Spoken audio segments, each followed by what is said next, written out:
Hello dear students, welcome you for Power System Operation and Control class. So this is the last part of your first module, that is dynamic programming method for unit commitment. So in the previous class you have seen the priority list method. Now this is one of the important method which is used from 1970. So it is a very popular method. So here um, let us assume if 10 units are there, we will have a combination of 2 raised to 10 combinations we can try, but it is impractical. So k plus 1 means if 10 units are there, means we can go for up to 11 combinations. So apart from this, dynamic program sequential combination is there. So this method generates a subset combination of 10 units. We can try for the 11 units. So we will see here with a 4 units dynamic programming units, dynamic programming sequential combination, and dynamic programming truncated combinations. See here, if 4 units are there, means the first one, the combination number is 0. See, all the dynamic programming units are 0 0 0, means all the 4 units are off. Same for sequential combination, same for TC, that is truncated combination. Then only see the unit number is given 4 3 2 1. First unit is on here, first and second unit is on here. I am talking in the sequential combination. First unit is on, first and second is on, first second third is on, and all the 4 is on. This is what sequential combination.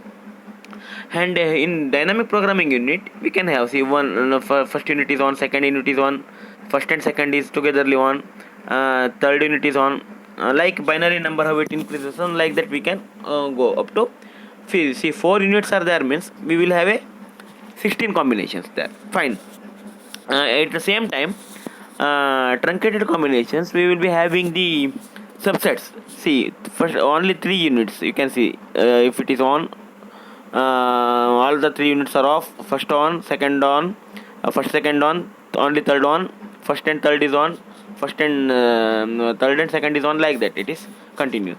So these are the 3 different ways.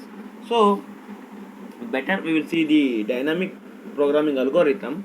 Then we will see one problem as the example. So we will exactly understand what exactly the dynamic programming. Anyhow, this dynamic programming method you are studied in the previous semester's power system analysis 2 subject in unit commitment. So once again we will see. Yes, okay. Before going for this dynamic programming, the unit commitment will result in correct only if few things to be taken care. That first thing is the no load cost are committed, so the no load cost are not considered, means initially there will, for no load there will be some cost that is not considered here.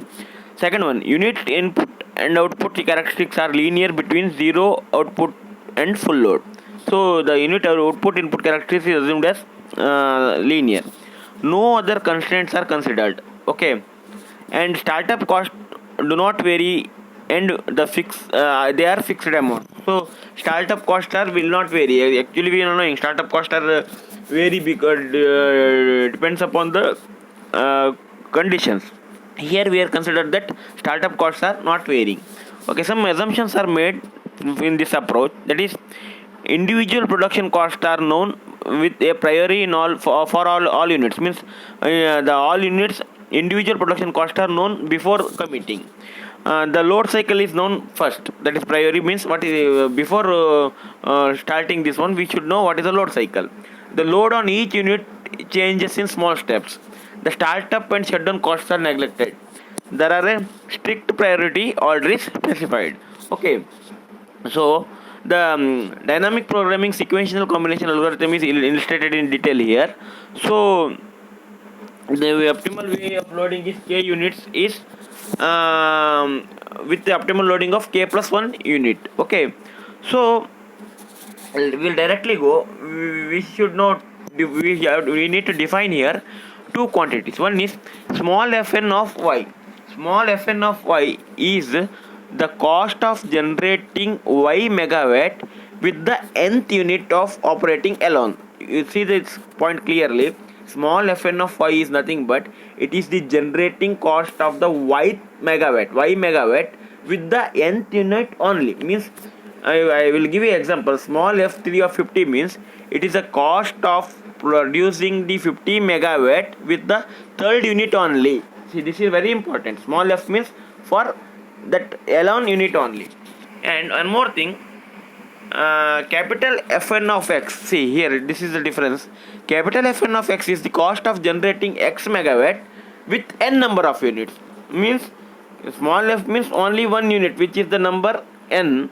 Capital F means the number n is total number of units.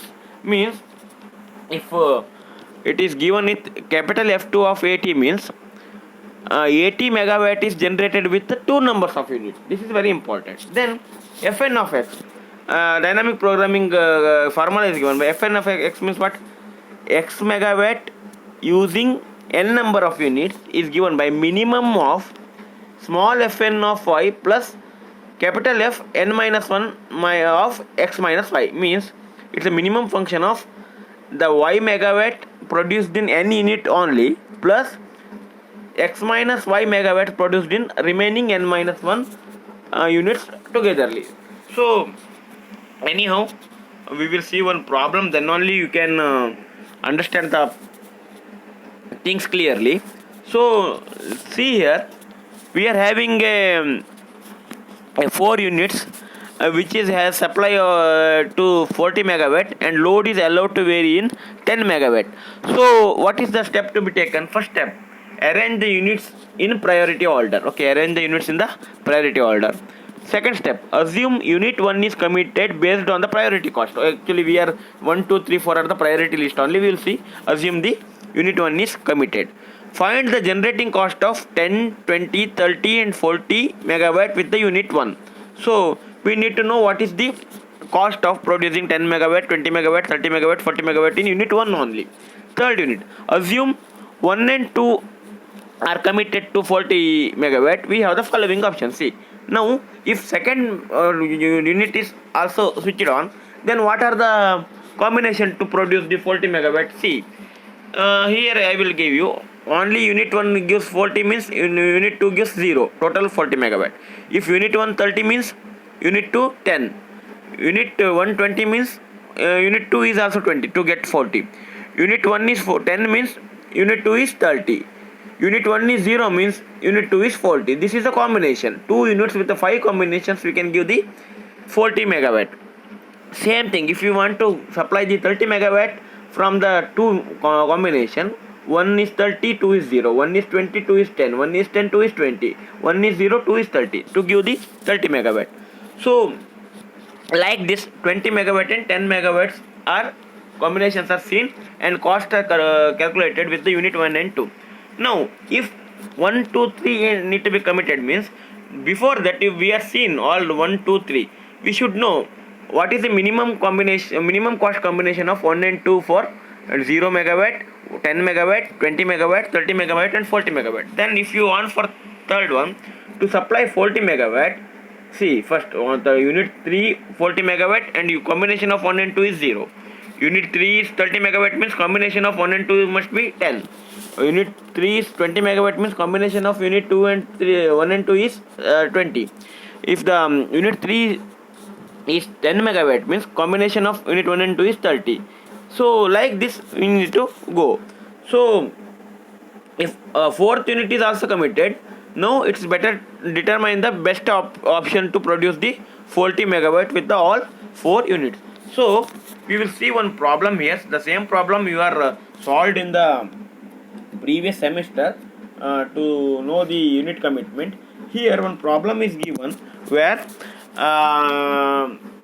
to supply a load of 80 megawatt with the 4 units committed and the load is varied in steps of 10 megawatt. The plant has 4 units and which is having cost curve is CI is equal to AI PGI square plus BI PGI dollars. So coefficients is given, A and B coefficients are given for unit 1. A is 0.35, B is 25, and priority order is first for this one. Second unit, A is 0.8, B is 27, priority order is 2. Third unit, A is 1, B is 30, priority order is 3. And fourth unit, A is 1.2, B is 30, and priority order is 4. So load on the plant varies during the day, a minimum from 10 to maximum of 200 megawatt, and the condition given is on the each generator there will be a limit of minimum 10 megawatt and a maximum of 80 megawatt. Okay, now how to go with this one? The step 1 is what? Compute the cost of generation of each unit in step 10 means F1 of Y means what? To know the Y megawatt from the one unit means here we need to calculate totally each generator has a capacity of generating 80 megawatts. So we should know in steps of 10 megawatt first generator means you can see these things clearly. Small f1 means only the particular generator. F1 of 10 to F1 of 80 means the cost of generating 10 megawatt to 80 megawatt with the unit 1 only. F2 of 10 to F2 of 80 means cost of generating 10 megawatt to 80 megawatt with the unit 2 only. F3 of 10 to F3 of 80 means cost of generating 10 megawatt from 80 megawatt with the unit 3 only.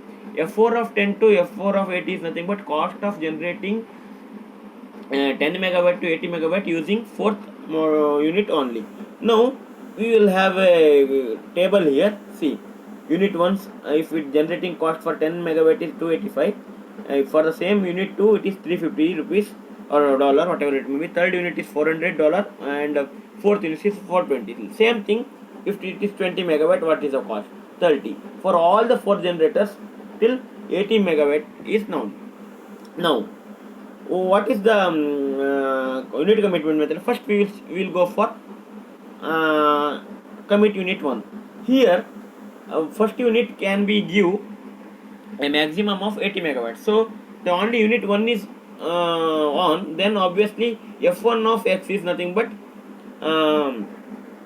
unit 1 producing the X megawatt up to maximum of 80 megawatts we can go. That is F1 of 10 to F1 of 80 is same as capital F1 of 10 to capital F1 of 80 here. The combination, the real problem starts when we need to go for second unit is committed. Then capital F2 of 80. Capital F2 of 80 means what? Generating 80 megawatts from 2 units. Okay, fine. Here what is this? Minimum of, which we are knowing here. What is the condition?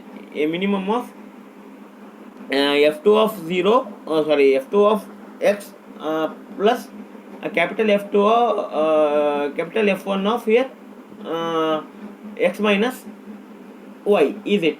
That's what? It's combination of what? Second unit is 0 and first unit is 80. Second unit is 1, first unit is 70. Second unit is 20, the first unit is 60, like that till 80. We are seeing different combinations, so we will get the different combinations. So for 80 megawatt, so we got here $3620 is the cheapest one. So that is the combination of what? F2 of 20 plus capital F1 of 60. So that the same combination is seen for the 70 megawatt, 60 megawatt till 10 megawatt we are seeing. So same minimum functions we need to calculate. So here we got this one. F1 of F2 of 10 means what? Only F1 of 10. F2 of 20 is a combination of F2 of 10 and F1 of 10. F2 of 30 is combination of F2 of 10 and F1 of 20. See, this is what the combinations we will get. Same thing if go on adding the third unit, same. Now combination these combinations, what? Capital F2 10 to capital F2 80 is taken, and with the small f3 0 to small f3 80 we have to take. If fourth unit is on means obviously this capital F3 units are taken and a small f4 unit to be taken. So this is what the unit commitment method with dynamic programming. For after solving this problem we can tell that till PD is 10 megawatt, commit only unit 1. If the demand is between 10 to 30 megawatt, then you will go for committing 1 and 2 unit. If PD is 40 megawatt, commit 1, 2, 3 and 1, 2 and 3.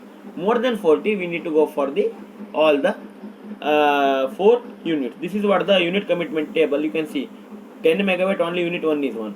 20 to 30, 2 and 1 is 1. 40, 3, 2, 1. Between 50 to 200, all the 4 units are on. This is what the unit commitment problem. So by this, your first module is completed. So you once again solve this problem. Anyhow, I am sending this notes with following with this video. So you can take the sheet and try this problem. Anyhow, the same problem we are solved in the previous semester. Thank you.